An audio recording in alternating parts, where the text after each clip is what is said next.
you're done, you're going to need your books and all your colored pencils and your regular pen or pencil.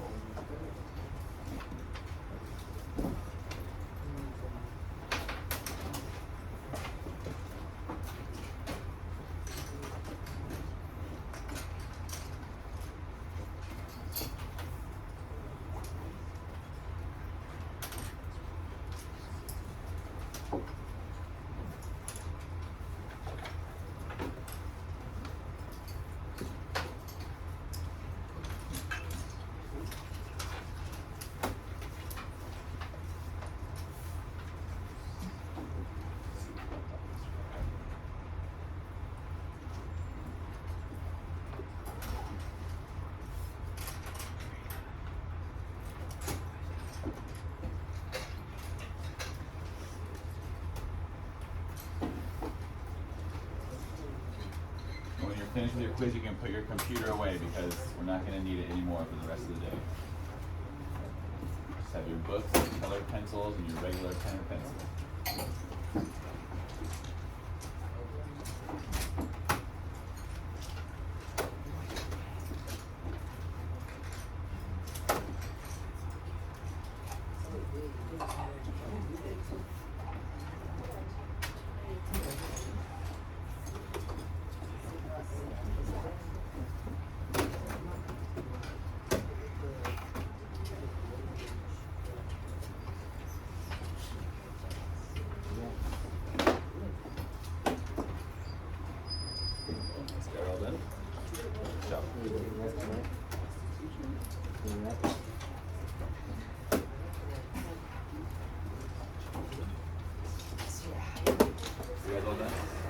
Put your computers away. You got your books. If you're not done, that's fine. Take another minute or two, or as long as you need. Yep. Ask Miss Torres. Ask Miss Torres.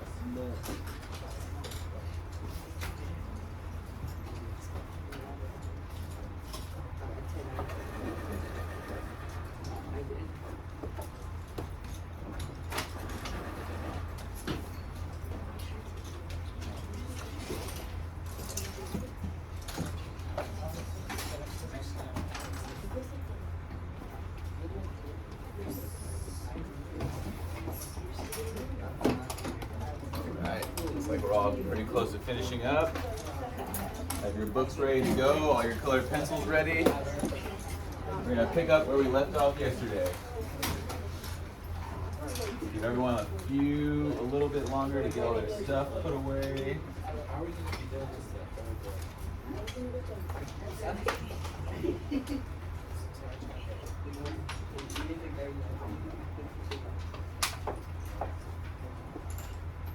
All right, everyone has their books out, ready to go? Let's start on page 19, where we left off yesterday. So go to page 19. Anthony, can you hit the lights for me? There you go. So we're on page 19. All right, we're all done talking for now. Do you guys all have this written from yesterday, the indirect characterization on page 19 on the top? Yep. If you don't have that, go ahead and get that now, because we're on page 19. Looks like everyone has that. All right. Let's see if the pencil's going. All right, I'll give you guys a few seconds to do that. But if you are finished with that, just prepping for the next part, you can take your yellow and down here, about halfway down the page, you're going to underline right here in yellow where it says, well, they have very serious jobs, and then, or so they think anyway. That's page 19 as well, right underneath where we wrote yesterday. What do we do? You're going to underline in yellow this part right here. Well, they have very serious jobs. And there's a little space that says, or so they think anyway. your boss.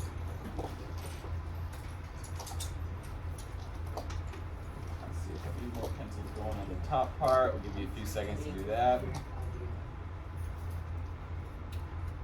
So for that top part that we underlined while people are finishing up, remember that we talked about when Bruno was talking about who he doesn't like. The soldier, right? So the soldier came in. He said he doesn't like him. He was too serious. Remember on the page before, we got all the indirect and direct characterization from that soldier. I need that middle table to sit quietly, okay? Come over here, please. Yes, of course. All right. So now we're moving down. Is everyone good on that part? Okay, we're moving down to this part right here. Well, they have very serious jobs. And who's saying that? Maria, right?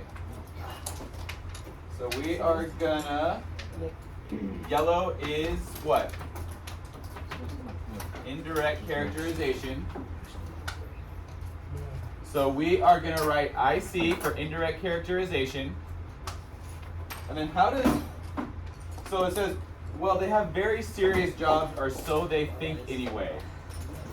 So do you think that Maria agrees with their jobs, or she's not too thrilled about them? Or so they think anyway, right? What do you think? No, not too, doesn't agree with it, right? So by saying that, well, they have very serious jobs, or so they think anyway. She doesn't agree with the jobs that they're doing, but she also doesn't speak up, right? But we're gonna write right there, let I see language of Maria, okay, and doesn't agree with them. Let's go ahead and get that down now. A few seconds, get that going.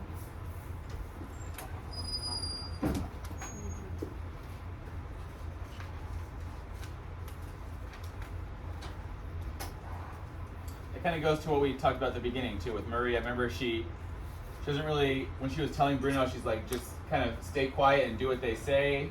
She always doesn't speak up or anything, so she doesn't agree with what's going on right there. Give you guys a few more seconds to get that done. Looks like everyone's done writing. All right.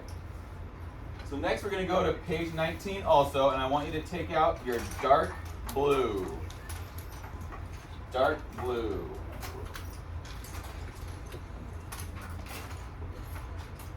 Okay, and I want you to underline right here where it says Gretel, a hopeless case. She's a hopeless case. Okay? In this first sentence here, so he felt as if he was about to cry again, but stopped himself, not wanting to look like a baby in front of Maria. Let's go ahead and get that down now. Dark blue. And we've used dark blue so far mainly for anaphora, but what does dark blue stand for? It's in the front of your books if you need to look.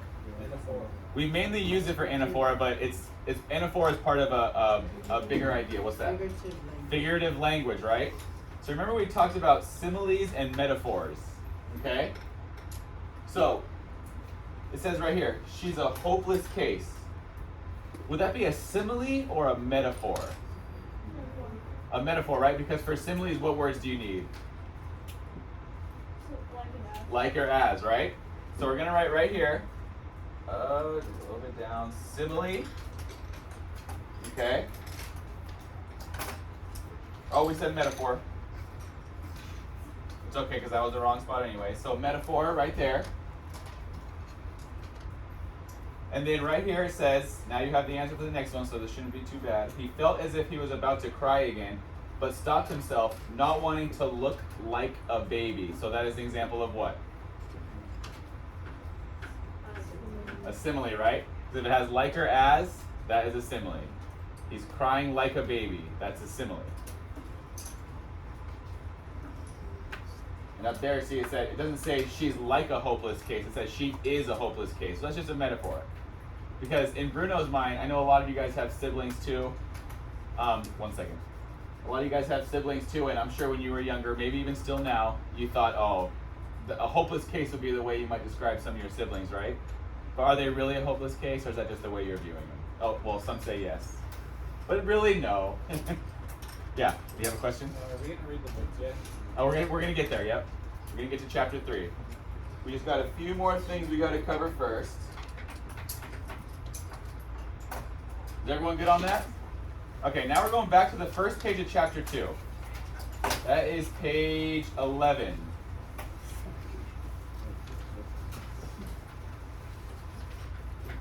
Okay? So we asked what was the author's purpose for comparing the two houses.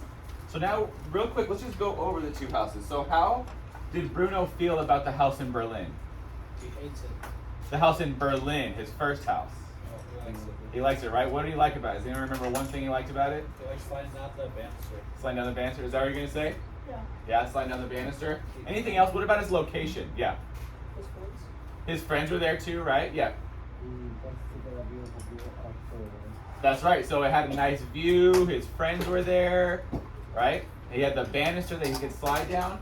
So what I want you to do real quick is now think about how did he feel about the new house? How did he describe it? The complete opposite, right? Remember one of those words he used at the end of the last chapter? Or at the end of this chapter? Yeah. What was that? We can go look too real quick. Right there. So what are these two words he used to describe it? Cold and unsafe, right? Complete opposite, like you said, of how he felt from his house in Berlin, right?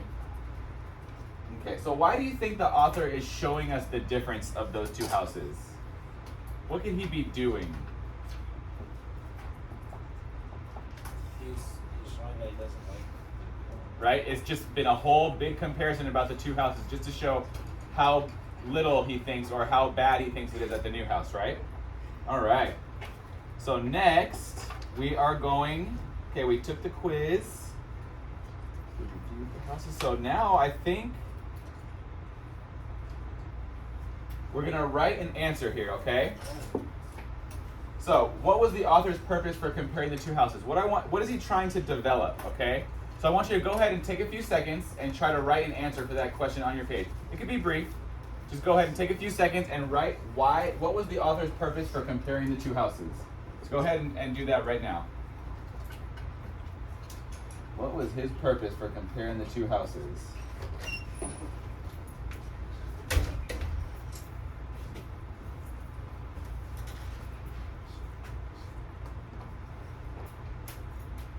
Try to fit it in there with a nice complete sentence, but I know that's kind of tight on room, so do the best you can.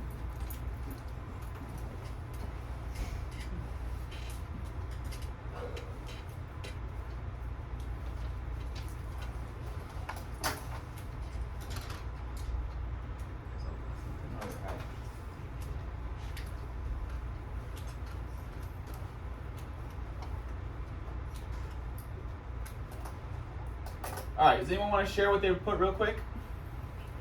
Just one share. Yes. I'll go her first and then you. Go ahead. To make him see how he felt about the two houses, right? We're kind of learning about the characters through their reactions, right? Right? Okay. Yeah, go ahead.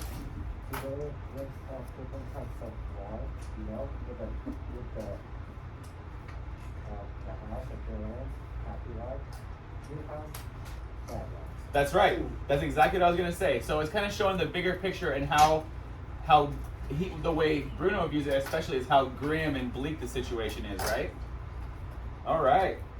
So I think now we are ready to move on to chapter 3. No way. Yes, sir. Okay. So what we're gonna do now? Oh, perfect. Yeah. We're gonna be on page. We began chapter 3, 21, and we're going to. Okay, let's see. There it is. All right. So here we go with chapter 3. Chapter 3. The Hopeless Case. Bruno was sure that it would have made a lot more sense if they'd left Gretel behind in Berlin to look after the house, because she was nothing but trouble. In fact, he had heard her described on any number of occasions as being trouble from day one. Gretel was 3 years older than Bruno, and she had made it clear to him from as far back as he could remember that when it came to the ways of the world, particularly any events within that world that concerned the two of them, she was in charge. Bruno didn't like to admit that he was a little scared of her, but if he was honest with himself, which he always tried to be, he would have admitted that he was. She had some nasty habits, as was to be expected from sisters. She spent far too long in the bathroom in the mornings, for one thing, and didn't seem to mind if Bruno was left outside hopping from foot to foot, desperate to go. She had a large collection of dolls positioned on shelves around her room that stared at Bruno when he went inside and followed him around, watching whatever he did. He was sure that if he went exploring in her room when she was out of the house, they would report back to her on everything he did. She had some very unpleasant friends, too, who seemed to think that it was clever to make fun of him, a thing he never would have done if he had been 3 years older than her. All Gretel's unpleasant friends seemed to enjoy nothing more than torturing him and said nasty things to him whenever Mother or Maria were nowhere in sight. "Bruno's not 9, he's only 6, said one particular monster over and over again in a sing-song voice, dancing around him and poking him in the ribs. "I'm not 6, I'm 9, he protested, trying to get away. "Then why are you so small?" asked the monster. "All the other 9-year-olds are bigger than you." This was true, and a particular sore point for Bruno. It was a source of constant disappointment to him that he wasn't as tall as any of the other boys in his class. In fact, he only came up to their shoulders. Whenever he walked along the streets with Carl, Daniel and Martin, people sometimes mistook him for the younger brother of one of them, when in fact he was the second oldest. "So you must be only 6, insisted the monster. And Bruno would run away and do his stretching exercises and hope that he would wake up one morning and have grown an extra foot or 2. So one good thing about not being in Berlin anymore was the fact that none of them would be around to torture him. Perhaps if he was forced to stay at the new house for a while, even as long as a month, he would have grown by the time they returned home, and then they wouldn't be able to be mean to him anymore. It was something to keep in mind anyway if he wanted to do what Mother had suggested, and make the best of a bad situation. He ran into Gretel's room without knocking, and discovered her placing her civilization of dolls on various shelves around the room. "What are you doing in here?" she shouted, spinning around. "Don't you know you don't enter a lady's room without knocking?" "You didn't bring all your dolls with you, surely?" asked Bruno, who had developed a habit of ignoring most of his sister's questions and asking a few of his own in their place. "Of course I did," she replied. "You don't think I'd have left them at home? Why, it could be weeks before we're back there again." "Weeks?" said Bruno, sounding disappointed but secretly pleased, because he'd resigned himself to the idea of spending a month there. "Do you really think so?" "Well, I asked Father, and he said we would be here for the foreseeable future." "What is the foreseeable future exactly?" asked Bruno, sitting down on the side of her bed. "It means weeks from now," said Gretel with an intelligent nod of her head. "Perhaps as long as 3. "That's all right then," said Bruno, "as long as it's just for the foreseeable future and not for a month. I hate it here." Gretel looked at her little brother and found herself agreeing with him for once. "I know what you mean," she said. "It's not very nice, is it?"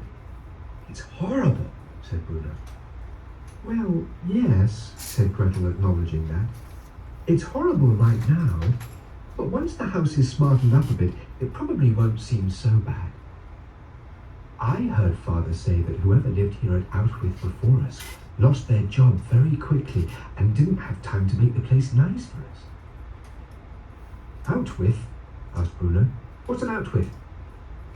"It's not an Outwith, Bruno," said Gretel with a sigh. "It's just Outwith."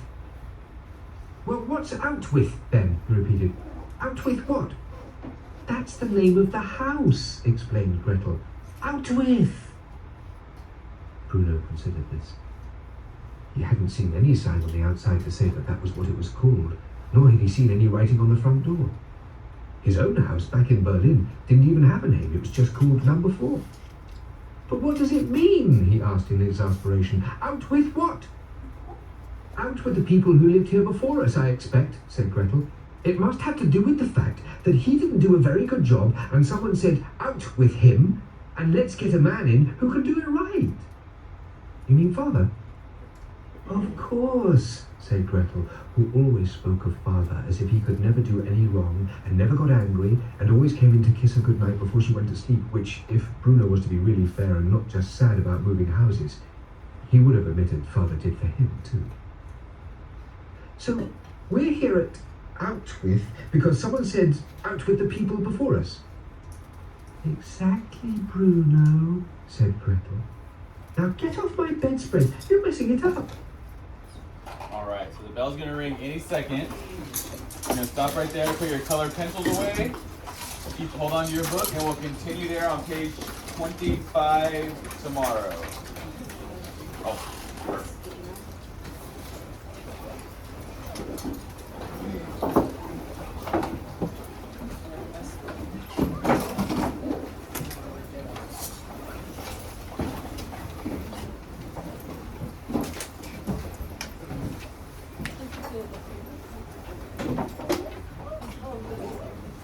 Can someone hit the lights over there real quick? Yep, thank you. Alright, see you guys tomorrow.